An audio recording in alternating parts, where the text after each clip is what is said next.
SBS 라디오가 직접 제작한 팟캐스트 고릴라 팟. 고품격 직업 파헤치기 방송 잡담. 풍문으로 듣는 방송 시네타운 19. 사주 명리학으로 풀어보는 핫이슈 톡톡사주. 재미 팟팟 고릴라 팟. 고릴라 앱에서 만나보세요.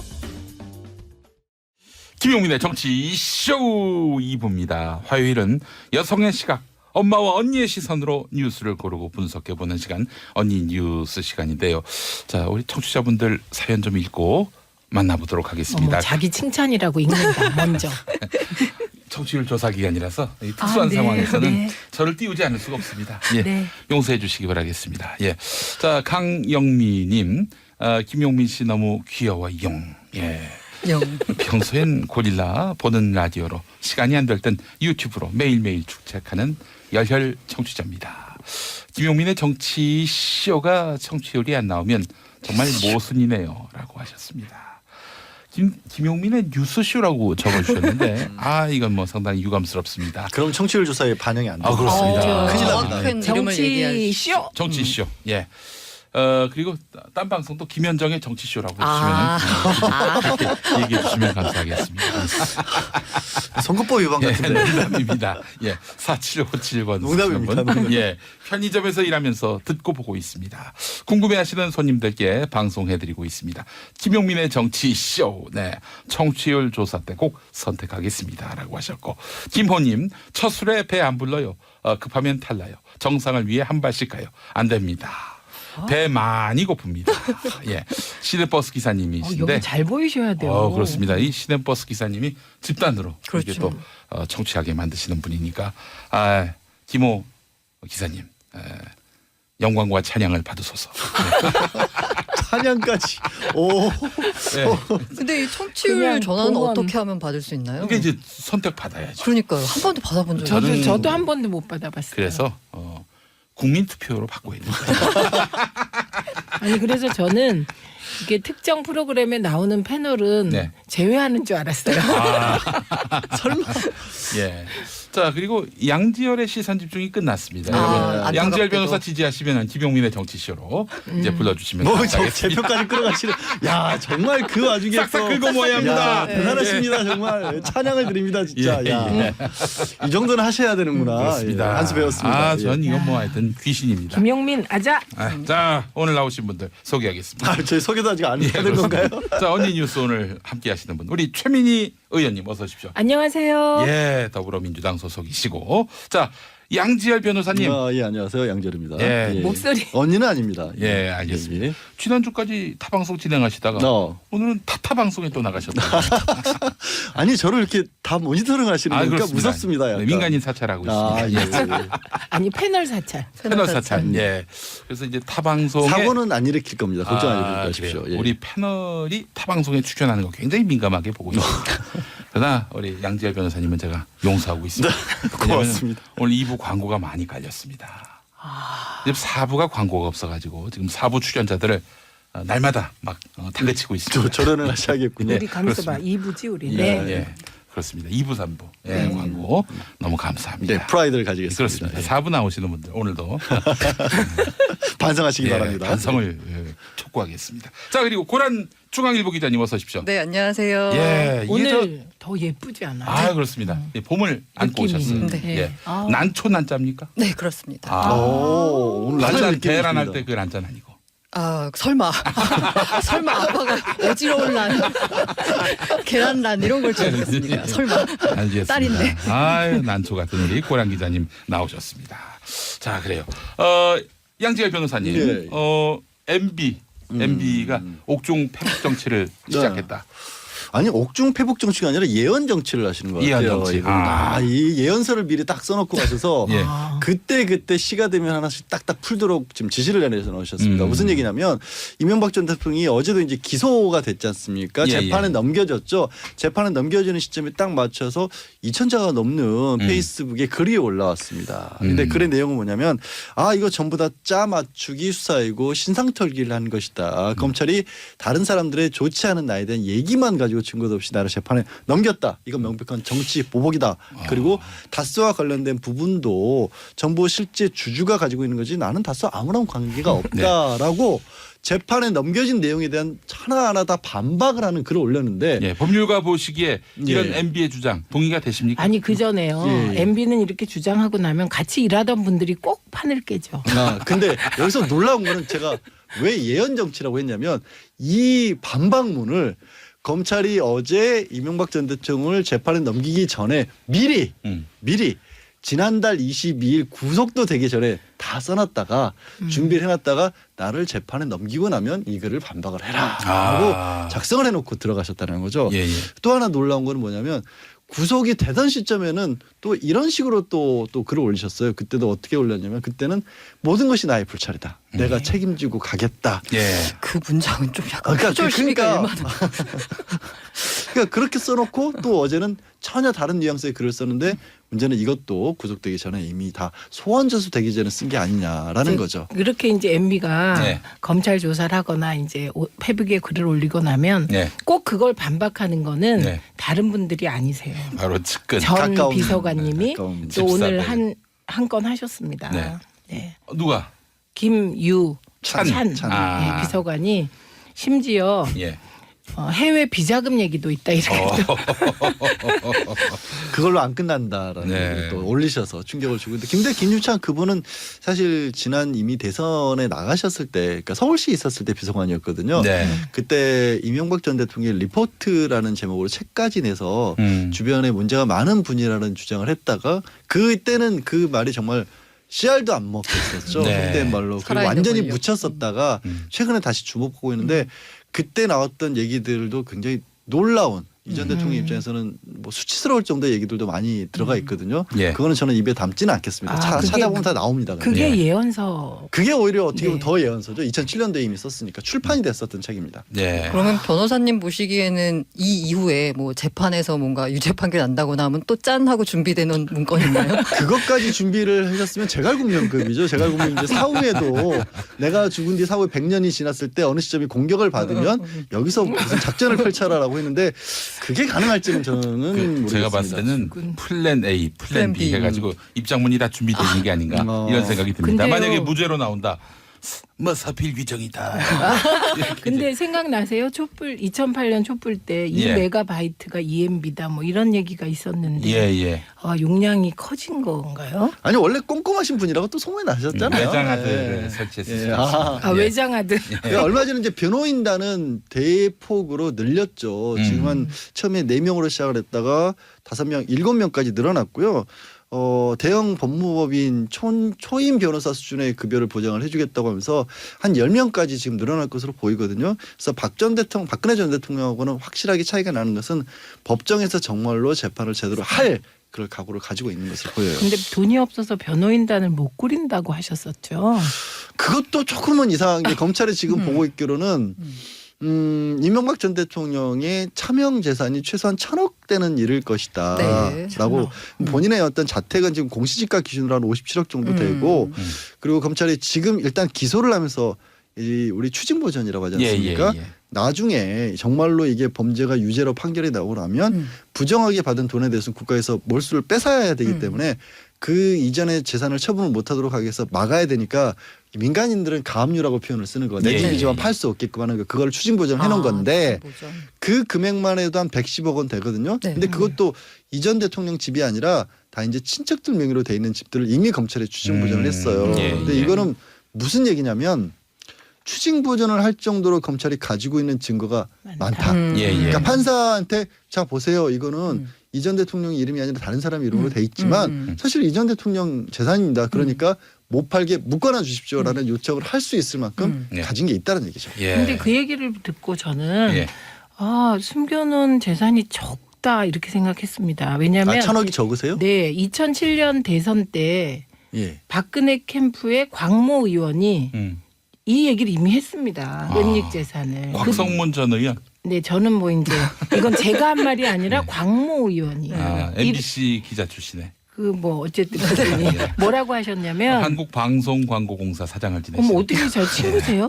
네. 근데 그 당시 한 얘기가 수천억인데 7천억 내지 8천억에 이른다라고 얘기한 일이 이미 있습니다. 예. 그게 2007년 대선 중에. 그러면 1,000억은 정말 그래서 진짜, 저는 천억이 물론 우리한테는 뭐 예. 상상이 안 가죠. 그런 영이 돈이지만 몇 개인지 몰라요. 그게. 예, 돈이지만 예. 그때 2007년에 7천억 내지 8천억에 이른다는 폭로가 있었기 때문에 지금은 2018이잖아요. 예, 지금이. 예. 그러니까 천억이라 그래서 왜 이렇게 아니, 그런 그러니까 건지. 지금까지 밝혀낸 것만 1,000억이라는 그렇죠. 거죠. 그러니까 그러니까 지금 가장 큰 게 다스가 네. 실소유주라고 지금 검찰을 보고 있잖아요. 예. 다스의 자산 평가를 해도 조 단위가 넘어가죠. 그렇죠. 근데 그건 빼고 음. 은닉해놓은 차명 재산만 1,000억 원대라라는 게 전국 각지의 부동산들이 1,000억 원대 이른다라는 게 검찰이 지금 보고 있는 그러면 거예요. 지금 땅 부자세요. 예. 지금 어쨌든 MB는 나는 돈이 없다라는 거잖아요.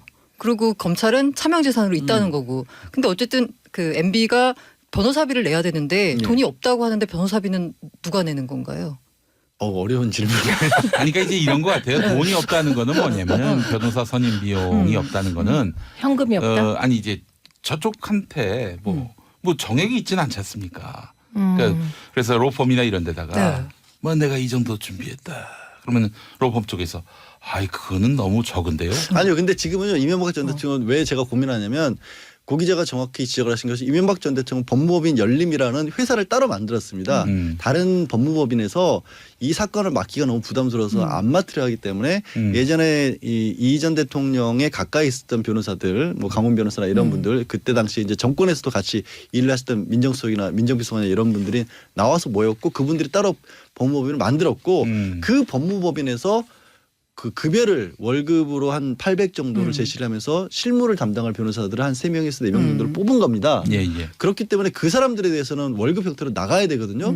그럼 당장 4명만 잡고 해도 보수적으로 봐도 한 3천만 원 정도로 꼬박꼬박 나가야 되고 사무실 비용 나가야 되고 나머지 좀 뭐 흔히 말하는 좀 더 큰 머리가 굵은 분들에 대해서는 나중에 준다고 하더라도 실제 일을 하는 사람들한테 매월 나가야 되기 때문에 그 돈은 진짜 어디서 빼서 어디서 줘야 될까요? 그건 저도 정말 궁금해지는데요, 갑자기. 그 얘기를 들었을 때 돈이 없어서 변호사를 못 구한다는 얘기를 들었을 때 이거는 그러면 변호사 헌금을 하라는 뜻인가? 그게 법적으로 그래서 저는 무슨 가능한가?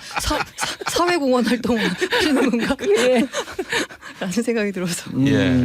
궁금하네요. 참 하여간 MB의 이런 그 재판에 임하는 행태를 보면서 어떻습니까? 법률가로서 보시기에 MB의 주장 이거는 뭐 터무니없는 모략이다라는 주장이라든지 이런 근데 것들. 터무니없는 뭐라고요? 아까 잠깐 얘기를 했죠. 왜 가까운 분들이 그렇게 할까요? 한때 가까웠던 분들이. 그러니까 그거를 저는 물론 이제 그렇습니다. 이제 검찰이 기소를 하는 정도가 되면 예. 사실 검찰에서도 지난해 말 처음 수사를 했었을 때 검찰뿐만 아니라 저도 이런 방송에 나왔어도 못 찾을 것이다 그랬어요. 예, 예. 사실은 기대 기대 안 한다. 이게 예. 이제 와서 뭐가 나오겠느냐. 맞아. 예, 예, 예. 라고 봤거든요. 법조인들의 중론이었습니다. 근데 검찰에서 의외의 물증들이 나오기 시작했고 의외의 진술들이 말이 나오고 그 말을 뒷받침하는 객관적인 증거들이 나왔거든요. 예. 지금 나온 거면 차명재산 관리를 하기 위해서 이제 이명박 전 대통령이 서초동에 있는 제 회사 사무실과 한 100m 떨어진 곳에 있는 영포빌딩 어허. 거기에 청계재단 설립을 한 것도 검찰은 이른바 자신의 비자금을 세탁하는 통로로 쓰기 위해서 했다라고 보고 있지 않습니까? 예. 그러니까 근데 그 영포빌딩에서 너무 많은 문서들이 나와버렸지 않습니까? 그리고 그 영포빌딩을 관리하던 사람들이 직접 다 털어놨잖아요. 예, 예. 그렇게 보면 이재명 대통령이 정치보복이라는 주장을 하기가 하기가 좀 민망한 상황 아닌가 싶어요. 그 뭐 측근들이 나에 대해서 모략한다. 차라리 이런 말을 하면은 저 설득력이 있을 텐데 검찰이 모략한다 이런 식의 발언은 그렇죠. 검찰은 그렇게 하고 싶어도 못했죠. 그렇죠. 지난번에는. 예, 예. 자, 김주영님, 지구에서 제일 쓸데없는 걱정이 MB 변호사비 걱정인데. 그러게요. 저희가 왜 이런 걱정을 했을까요? 죄송합니다, 진짜. 제약 가름이나 할 걸. 아이고 이게. 네, 죄송한데 그 변호사비 걱정이 그 쓸데없는 걱정이라는 것을 예. 속우스럽습니다. 아유, 이런 훌륭한 청취자분들도 계시고요. 자, 9654번 쓰시는 분. 한 달 동안 MB 차명재산 자진신고 포상금을 최대 50억 걸면 좋은 결과가 나오지 않겠는가. MB 보고 자진신고하라고. 예. 아니 뿐만 아니라 차명 재산을 갖고 계신 분들 있잖아요. 예. 그 차명을 주신 분들 예. 그분들이 신고하면 돈 받으면 신고하지 않을까요? 아니, 그렇죠. 어차피- 어차피 아니, 저는 자기 돈 되게 막 이렇게 꿈을 꾸는데 예. 어차피 지금 본인도 진짜 주인도 내 거 아니라고 하는 상황이잖아요. 네. 그럼 내 명의로 됐으면 이거 내 거 맞아라고 인정하면 되지 않을까요? 그렇죠. 그렇게 간단한가요? 그러면 그러면 되는 거 갑자기 아닌가요? 빈곤데. 예. 사실은 그러면 그렇게 해버릴 경우에는 네.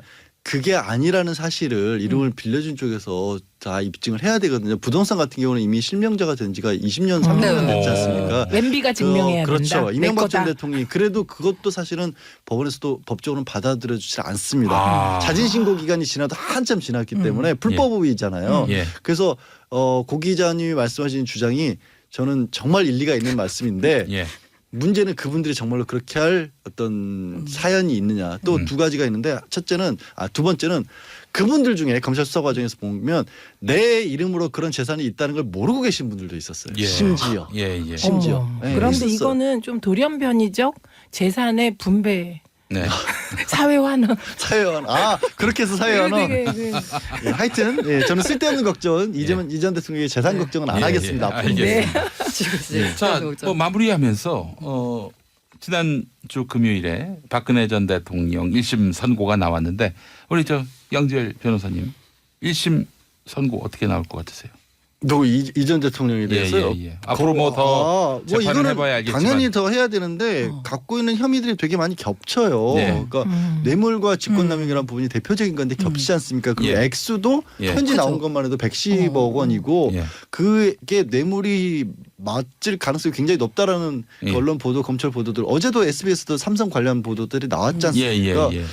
지난번 이 박 전 대통령의 경우에는 이 박근혜 전 대통령 1심 재판부에서도 삼성과의 관계에 있어서만큼은 이 인정을 못하겠다고 했거든요. 그게 딱 떨어지는 한 가지가 없었던 거예요. 제가 봤을 때 그나마 보수적으로 네, 설명을 네. 하잖아요. 근데 이명박 전 대통령의 경우는 딱 떨어지는 한 가지가 있잖아요. 예. 아주 그냥 대놓고 떨어지는 게 있잖아요. 사면이라고 하는 엄청난 게 야. 있잖아요. 그래서 훨씬 그러니까 더 주고받은 거. 훨씬 예. 더 가능성이 높은데 그렇게 될 경우에는 뭐 100억대 뇌물이 돼버리는 거죠. 예. 그럼 비슷하지 않겠습니까? 예. 그 지금 박근혜 전 대통령의 그 뇌물로 법원이 인정한 것이 231억인가 그렇죠? 아니 180억입니다. 180억. 뇌물 받은 거예요. 예, 받은 거 231억입니다. 예. 예, 231억이고 다만 본인이 직접 받은 건 아니기 때문에 예. 벌금은 180억이지만 추징은 없습니다. 예. 벌금 180억에 받은 돈은 231억. 한 50억 남네요. 또 그래서 이런 계산도 했어요. 24년 감방에 있으면은 1년 동안 감방에 있는 동안 2억씩 받는 거죠.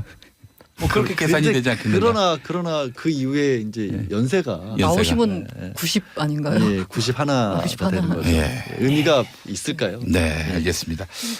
뭐 하여튼 24년형보다는 많이 나올 것 같다. 이명박 전 이게 다 인정될 경우에는 예. 그러니까 그게 많이 나오기는 어려운 게 예. 그게 많이들 그분들은 모르시다. 25년을 왜 안 하고 24년을 했는데 현재 대법원에서 25년을 넘어가는 형을 선고할 바에는 네. 그냥 무기징역을 하라고 하거든요. 예. 그러니까 그냥 24년. 거기서 하나 깎아서 24년으로 한 네. 것으로 보입니다. 예, 알겠습니다. 자, 김기식 금융감독원장 이야기 안 할 수가 없는데 네. 이 외유성 출장 논란 이게 잦아들지 않고 있습니다. 그렇죠. 예, 그 청와대는 하지만 큰 문제는 아니다. 해서 재신임을 한 상태고요. 네.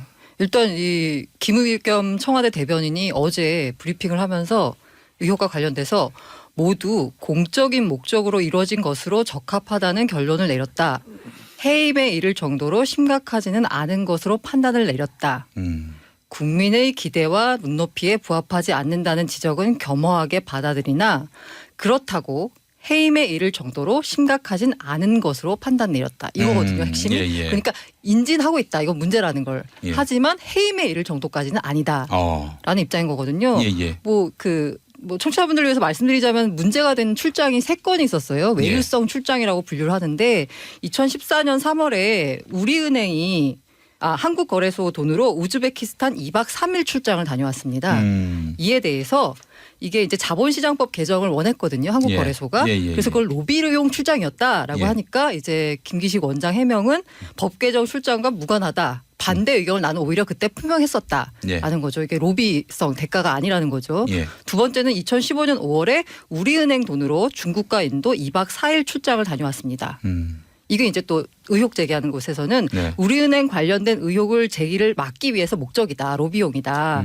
그리고 김 원장이 중국 화프빌딩 헐값 매각 의혹을 지속적으로 제기했다. 그러니까 우리은행에 있었던 문제를 김기시 원장이 계속 발목을 잡으니까 우리은행이 로비성 차원으로 출장을 보낸 거다라고 했고 김기시 원장의 해명은 금감원의 징계 조치가 이미 마무리된 상태인데 나한테 로비해봐야 무슨 소용이 있느냐. 의원 외교 차원에서 간 것이다. 예. 라고 해명을 했고요. 이 세 번째가 사실 제일 문제가 되고 있는 거거든요. 대외 경제 협력연구원, 예. 뭐 KIEP라고 하는데 이게 2015년 5월에 이게 좀 제일 깁니다. 출장 기간도 길고 출장 액수도 큽니다. 네. 미국, 유럽 해서 9박 10일 비서 동행을 여기서 비서 동행해서 출장을 갔습니다. 예. 9박 10일이고 유럽 지역이고 비서를 동행했다. 네. 약간 외유성 느낌이 나잖아요. 예. 그래서 이제 공격을 했는데 이에 대해서 이제 김기시 원장은 이게 이제 그 KIP가 예산을 삭감을 막기 위해서 정무위원이었던 김기시 원장을 출장을 보낸 거다.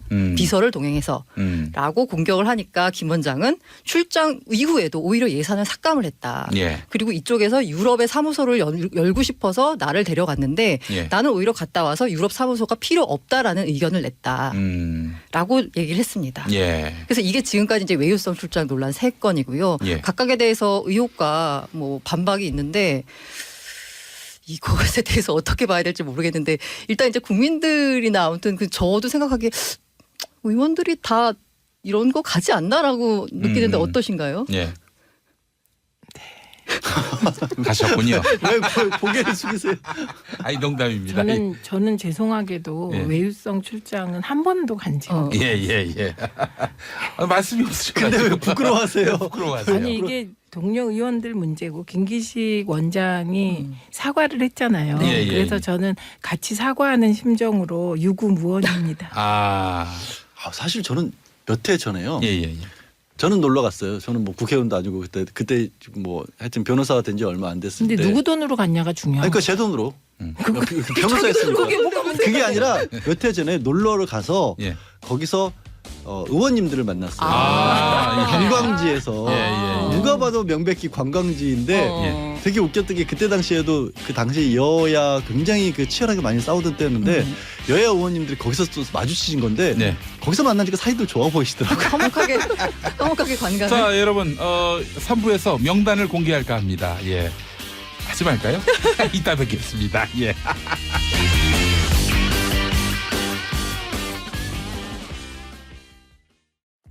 SBS 라디오가 직접 제작한 팟캐스트 고릴라팟. 문화로 알아보는 연애 지침서 불법과외, 생생하게 살아있는 민초들의 이야기 떡국열차, 책도 읽어주고 여행도 보내주는 고품격 팟캐스트 체키라웃. 재미팟팟 고릴라팟, 고릴라 앱에서 만나보세요. 김용민의 정치 쇼 3부. 광고가 많아서 너무 좋습니다. 정말. 우리 칭찬해 주세요. 아이고, 우리 세 분 덕입니다. 출연료 차등을 줘야 되는 거 아닌가요, 사부와? 그런 생각도 하고 있습니다. 예, 더 열심히 아니 하겠습니다. 그거보다 김용민으로 바뀐 다음에 광고가 높아진 거예요. 아이고 세상에. 그럼 청취율은 당연히 이어질 수밖에 없는 거 아닙니까? 저 출세하겠죠. 이게 광고는 많아졌는데 청취율이 오르지 않는다. 이건 모순 아닙니까? 모순. 그렇죠. 예. 자, 여러분들 청취율 조사 SBS 러브 FM 김용민의 정치 쇼. 김용민 많이 기억해 주시기 바라겠습니다. 우리 김대환님도 김용민의 정치 쇼, 귀용민의 정치 쇼 환영하지 않습니다. 김용민, 이름이 중요합니다. 김용민의 정치 쇼. 귀용민은 카운트가 안 되는 건가요? 안 됩니다. 큰일 납니다. 예, 김용민의 정치 쇼. 네, 청취율 1위 가자 이러셨고요. 그래서 제가 사실은 진짜 청취율을 올리기 위해서 이름을 김어준으로 바꿀까도 고민했습니다. 아니 굳이 또 그러면 김어준으로 가는 거 아니에요? 그쪽이 또 우리한테 올 수도 있죠. 이름을 예, 뭐 인생 뭐 있습니까? 청취율이죠. 그러고 이거 보니까 뭐라고 우리 해야 되지, 이거? 용디님께서 예. 청취율 공약 한번 하시죠. 공약을 이미 했습니다. 그 한 4% 올리면은 저기 한반도 비핵화를 달성합니다. 김용민 가지와 알겠습니다. 예, 그런 약속을 제가 했습니다. 엄숙하게 했습니다. 만약에 근데 청취율이 떨어진다 이럴 경우에는 핵 개발을 청취자에 대한 제재 조치로. 그래요? 5454번 쓰시는 분. 재미난 언니 뉴스 양지열 언니, 최민희 언니, 고란 기자님. 왔다유 파이팅요 라고 하셨습니다. 감사합니다. 재미난 언니 뉴스라고 프로그램 이름을 말하면 큰일 납니다. 김용민의 정치쇼라고. 이제 좀 그만하시죠. 적당히 하시죠. 아니 원래 귀에 못이 맞아, 박히게 맞아. 해요. 아, 그런가요? 아. 무의식 중에도 튀어나올 수 있게 자라가마다. 최민희 의원님. 네. 이게 의원들 연수 네. 그리고 뭐 외유 네. 무슨 차이가 있는 겁니까? 그 외국에 나가시면서 외유라고 하고 나가는 의원님은 한 분도 안 계십니다. 외유라면 그냥 말 그대로 놀러 가는 거죠. 그 외유는 네. 언론이 의원들의 해외 출장을 비난하기 위하여 그래서 원래 외유는 혼자 안 씁니다. 외유 성 출장 그렇죠. 이렇게. 아. 네. 외유성 외유라고 출장. 규정하면 그게 이제 또 언론 중재나 뭐 방심이 가면 걸립니다. 네, 그래서 외유성 출장이라고 하는 거고요. 그래서 대개 이제 의원들이 해외에 나가는 경우는 다 일하러입니다. 그래서 왜 웃으세요? 예. 아니 그런 분이 생각이 나서 갑자기. 일만 하는 분. 예, 그렇습니다. 예. 그래서 첫째는 국제회의가 있을 때 가는 겁니다. 이 경우는 이제 만약에 회의만 참가하고 온다면 그건 정말 출장이죠. 그다음에 연수가 있습니다. 이건 이제 각종 연수인데 예를 들면 미래창조과학방송통신위원회 경우 뭐 통신 컨퍼런스가 열릴 수가 있잖아요. 근데 회의 참여는 아니지만 거기에 각종 세미나가 있을 때 세미나에 참여하는 경우 뭐 그다음에 교육성 이제 출장이 있는 거죠. 거기에 다 연수에 들어갑니다. 세 예. 번째는 이게 진짜 일인데 국정조사할 때 그 국정조사를 하러 가는 겁니다. 해외 대사관, 뭐 영사관 이런데 국정감사하러 가야 되니까. 네, 그리고 그렇죠. 국정조사, 국정감사 이런 거는 다 이제 공식적인 일입니다. 그런데 문제가 되는 건 뭐냐면 국제회의에 갔는데 회의는 하루 2시간을 참여하는데 일정을 한 3일쯤 잡고 여기에 플러스 여행성 일정을 넣는 겁니다. 근데 이제 이 여행성 일정을 넣는데 요새 해외 출장 많이 가시잖아요. 예. 관광지에서 딱 마주치는 겁니다. 아까 제가 말씀드린 것처럼. 네, 양지열 변호사님이 만났던 것처럼. 이스탄불의 소피아 성당에서 만나셨던 분들 아니, 기억하고 네. 이 있습니다. 세상이 얼마나 넓은데 그런데 거기서 만나나. 나 참. 그리고 진짜 우리 한국 사람들이 외국에 많이 나가기 때문에 그렇게 예. 딱 보면 놀러 왔네 이렇게 되는데 보니까 일요일 토요일이 아니고 평일인 거죠. 예. 그러면 이게 이제 문제가 되는 거죠. 예전에는 사실은 우리 해외여행이 이렇게 쉽지가 않아서 그렇게 다녀도 소문도 안 나는데 요즘은 정말 걸리면 딱이겠어요. 다들 손에 디지털 카메라 들고 다니고. 현지에서 찍어서 거기서 바로 페북에 올리면 그죠. 어. 게다가 중요한 게 옛날에는 방송하고 신문에만 안 나오면 없는 일인데 요새는 SNS로 찍어서 그냥 누구 왔다더라, 누구 어디든 왔네, 뭐 이렇게. 발 없는 말이 천리 가는 시대니까요. 예, 그렇게 예. 되는 거고 그다음에 노력봉사를 하러 가시는 분들이 있습니다. 이 노력봉사의 대명사가 김현 전 의원하고 강기정 전 의원인데요. 오. 이분들은 몽고나 이런 데 가서 1박 2일을 진짜 가셔서 나무 열라 심고 오십니다. 아, 그래요? 어머, 열라 취소입니다. 땀나게 연락에. 네, 연락에 하시고 오시는데 예. 진짜 그 일만 하고 딱 오십니다. 아주 독특한 케이스죠. 그래갖고 김현 전 의원 같은 경우는 그게 너무 특이해서 KBS에서 보도한 적도 있어요. 그래요? 노력 봉사 예, 하러 예, 예. 갔다고. 예. 근데 이제 국민들 입장에서 보기에는 국회의원들이 나가는 게 사실 다 뭐 외유성 출장 느낌이거든요. 뭐 출장 일이 있지만 거기서 좀 껴가지고 좀 원래 다 놀았던 거 아니야?라고 했고 김기식 의원도 뭐 관행이었다라는 해명을 했었는데 이에 대해서 저는 이게 하태경 의원이 비판했는데 관행이다 이건 화난다. 김기식 외유의 특징은 나홀로 여행이다. 이게 보면은 행정실에서 원래 해외 출장을 배정을 한다고요. 네. 그런데 피감기관이랑 다이렉트로 스케줄을 협의하고 돈을 받는 경우는 없다라고 했는데 이게 맞나요? 저는 안 가봐서. 저는 그 행정실에서 연락을 받은 적은 없고 제 개인적으로 예. 그 선배들께서 열심히 일하고 나면 그 외국에 갈 기회가 있는데 최 의원 같이 가자 이러신 경우가 여러 번 있었습니다. 예. 그런데 그때마다 저는 바빠가지고 자료 보느라고 너무 시간이 없어서 예. 못 갔거든요. 그러니까 예. 행정실에서 연락 받아본 적도 없고 간사가 한번 연락한 적은 있습니다. 그러니까 예.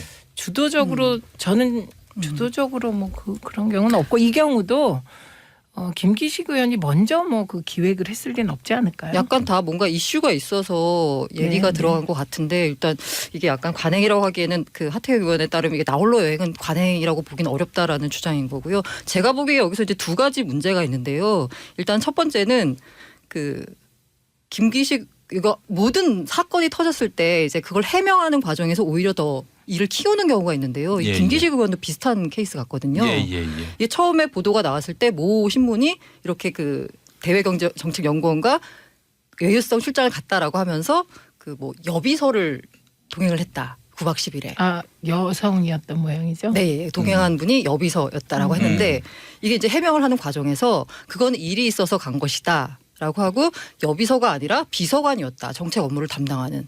아, 표현이 비서관이었나요? 네, 비서관이었어요. 오. 근데 그 다음번에 뭐라고 나왔냐면 또 그 저기 자유한국당에서 야 알고 보니까 그 비서관이 아니라 인턴이었네. 인턴인데 그런 데를 데려가? 이게 말이 돼? 라고 했거든요. 예. 그러니까 이제 또 그 해명을 하는데 인턴 신분은 맞지만 그 다음에 갔다 와서 그 구급이 됐고 그 6개월 만에 7급까지 승진했거든요. 그리고 석사 학위만 있는 그 인턴 신분이 이런 데를 따라가는 것 자체가 좀 그 맞지가 않는다라고 지금 공격을 하고 있는 거고요. 예. 처음부터 이렇게 인턴 신분이었고 뭐 이러저러 했다라고 해명을 했으면 왜 이 친구를 꼭 같이 가야 됐었는지에 대해서 해명을 했으면 괜찮은데 뭔가 하나를 해명하고 나면 또 그거 아니다라고 반박하는 과정에서 또 뭐가 나오고 이러면서 계속 뭔가 이렇게 진흙탕 싸움이 돼가는 분위기라서. 일단 근데 김기식 원장은 그렇게 얘기를 했죠. 그 정책 비서였던 분이 인턴이었지만 전공자이고 네. 또 내부에 그 자리가 마침 비었었고 충분하게 그 일을 수행할 만한 업무 역량이 됐었다. 그 결과도 좋았다라고 해명까지 한 상태죠. 예. 네, 예. 그리고 이게 그 민주당 의원실, 그다음에 정의당 의원실은 독특하게 인턴과 비서관들의 차이가 별로 없습니다. 업무에서. 예. 예, 저희 의원실의 경우도 인턴이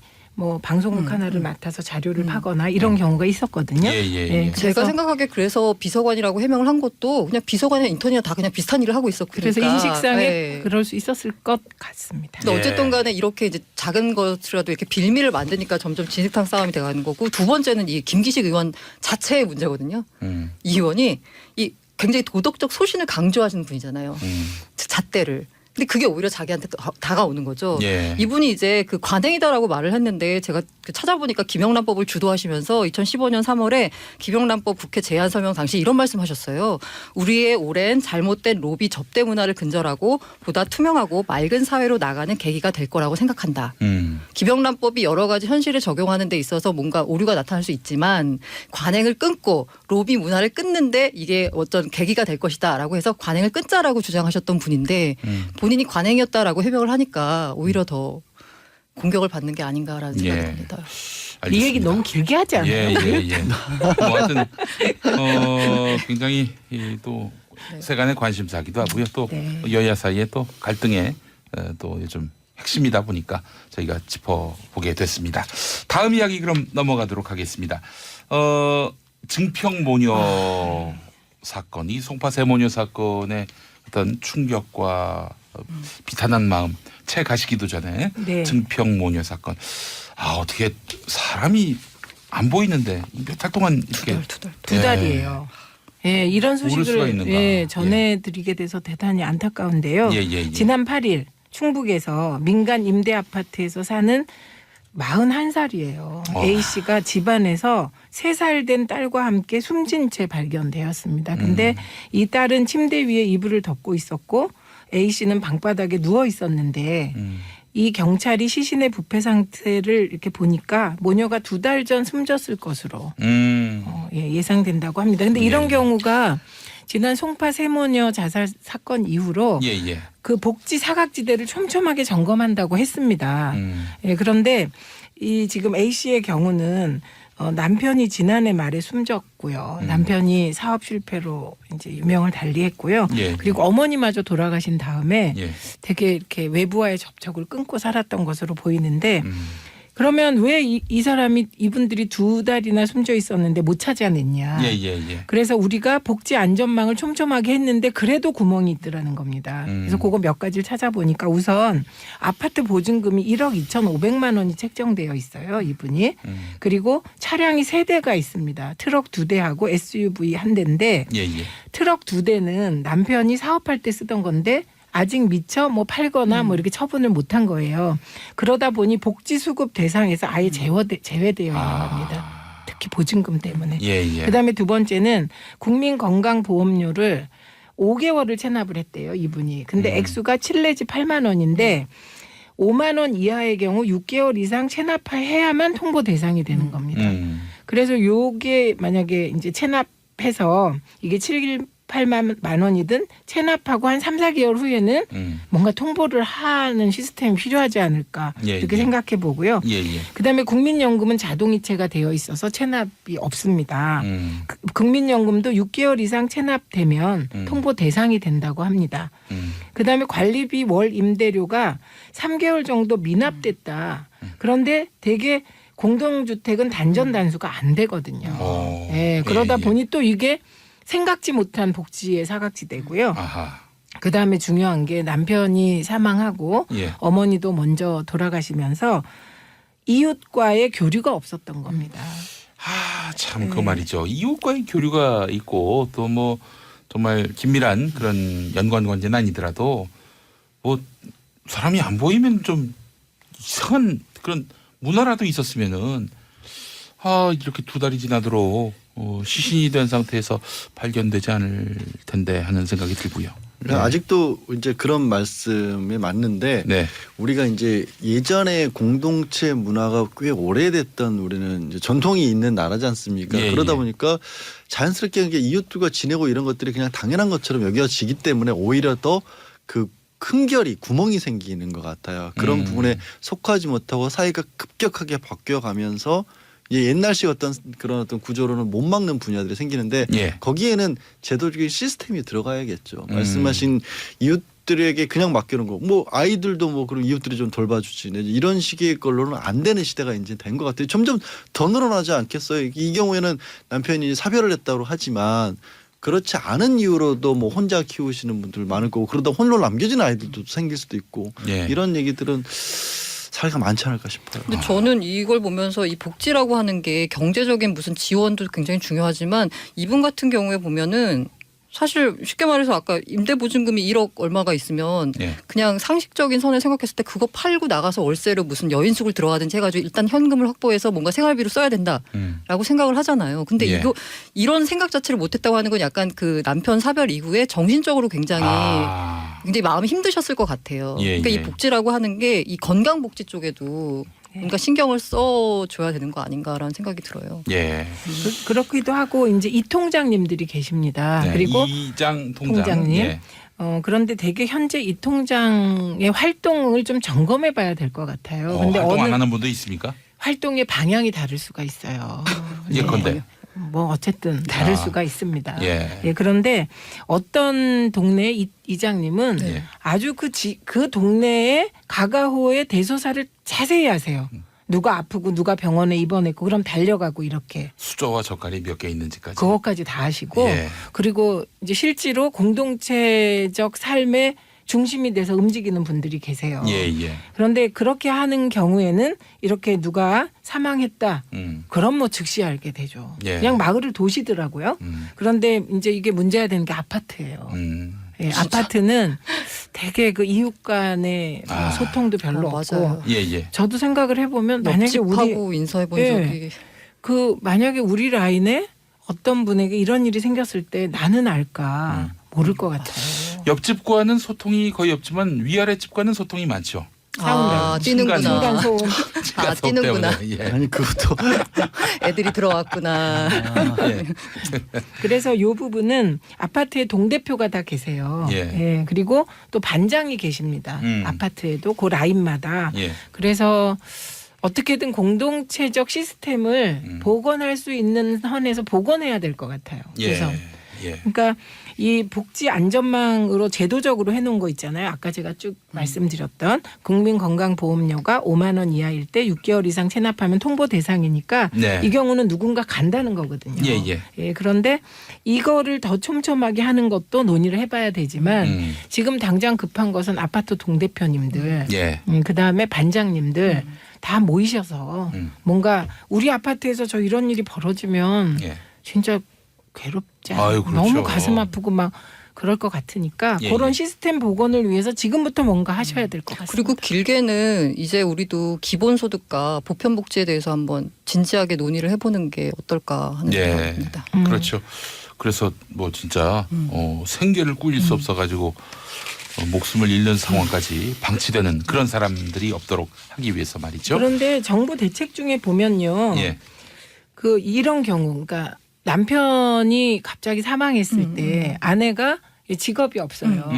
이런 경우를 위해서 생계 유지가 곤란할 경우 129 콜센터에서 119. 긴급 복지 제도가 있다고 합니다. 있는데 참 예, 그런 네. 그런 난망한 분들에게는 조금 더 적극적이었으면 좋겠어요. 저 비슷한 사례들 아는데 이렇게 찾아서 신청하고 이런 것들이 그러니까 이렇게 신청해야지 나오는 게 아니라 예, 그냥 예. 다 주는 걸로 일단 바뀌었어요. 그러니까 정말 그런 상황이 있는 분들 파악하기 너무 쉽잖아요. 사실. 그렇죠. 일단 주고 환수를 하더라도 너무 많이 줬는데 좀 선구제하고 나서 아니다 싶으면 다시 찾아오는 쪽으로 갔으면 좋겠어요. 그래서 이걸 알려드려야 되는데요. 4인 가구 기준으로 월 117만 원의 긴급 복지 지원을 합니다. 지금 제도에서도. 예. 그리고 이게 주거비도 한대요. 최장 12개월이고 그리고 생계비는 6개월. 그리고 사회복지시설 이용 지원비는 6개월까지 지원을 한다고 합니다. 그래서 일단 그 129 콜센터 너무 힘들면 129에라도 전화를 예. 빨리 하시면 좋겠습니다. 예, 알겠습니다. 자, 데이트 폭력 얘기도 한번 해보죠. 예, 이게 뭐 지난주에 SBS 보도한 내용을 보니까 동국대 일산병원 의사와 간호사 사이에 데이트 폭력 이것이 의사. 큰 화제였는데 제가 이 병원을 가봤습니다. 일산 외곽에 있더군요. 어. 예. 아니, 무슨 일 근데- 때문에 가보시는? 아 이거 저 어느 분이 다치셔가지고. 취재차가 아니 지금 기자 정신이 발휘되신 거예요 순간.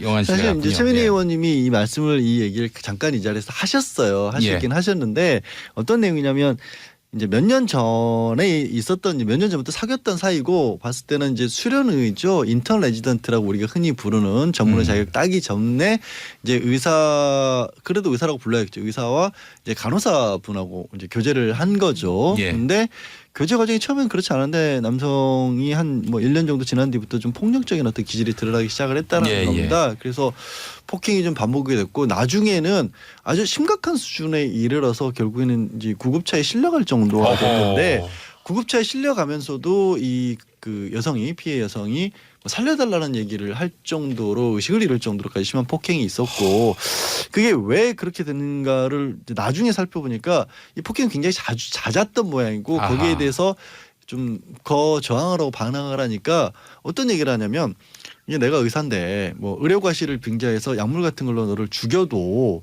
나는 그런 거죠. 업무상 과실치사 이런 얘기를 한 것 같아요. 추측컨대 그러니까 그냥 뭐 처방을 잘못 내려서 실수를 했다는 식으로 가면 2, 3년 정도만 살고 나오면 된다라는 식으로 생명에 관한 협박까지 했던 모양입니다. 이건 좀 어마어마한 일이죠.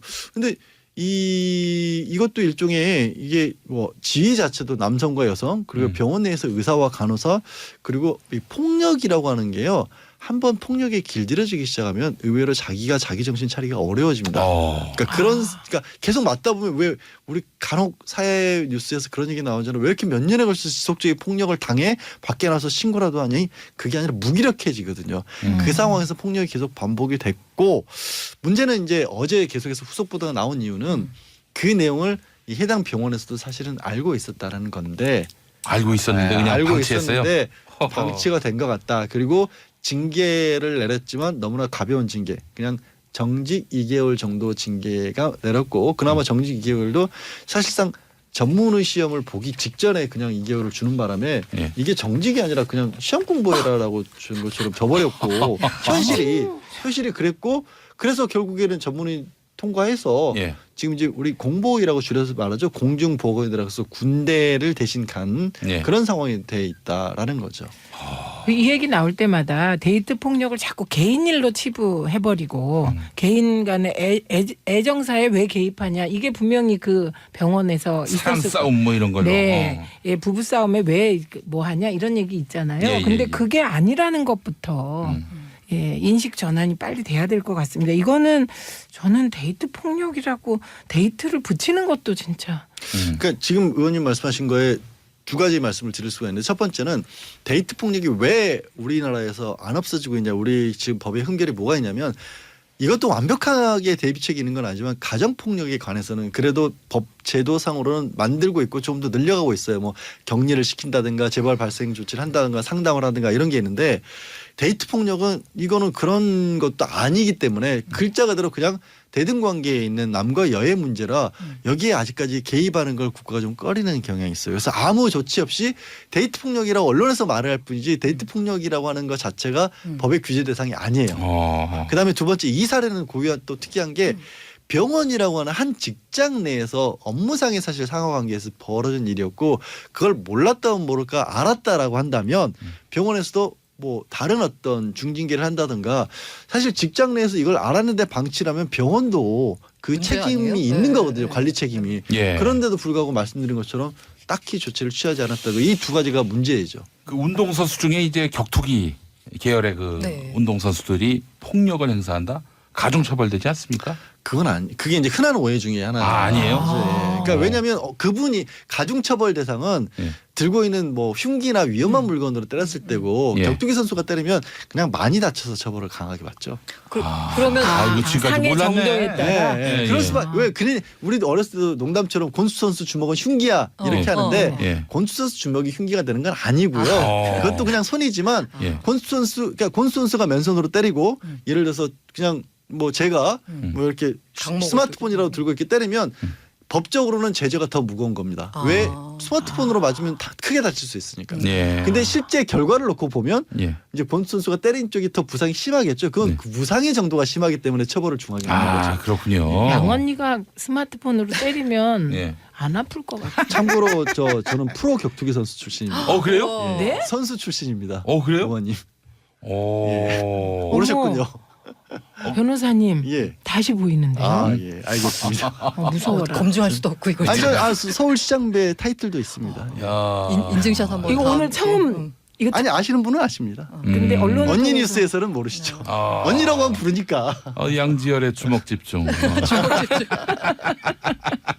아니 그러면 아까 가정폭력을 말씀하셨는데 궁금한 게 그러니까 똑같은 이제 남녀 사이에 폭력 사건이 일어났는데 가정 폭력 있고 데이트 폭력 있고 그냥 모르는 사람의 폭력이 있어요. 예. 그러면은 이게 맞은 정도가 비슷하다라고 치면 죄의 경중도 똑같나요? 죄의 경중이라고 말하기가 좀 무한 게요.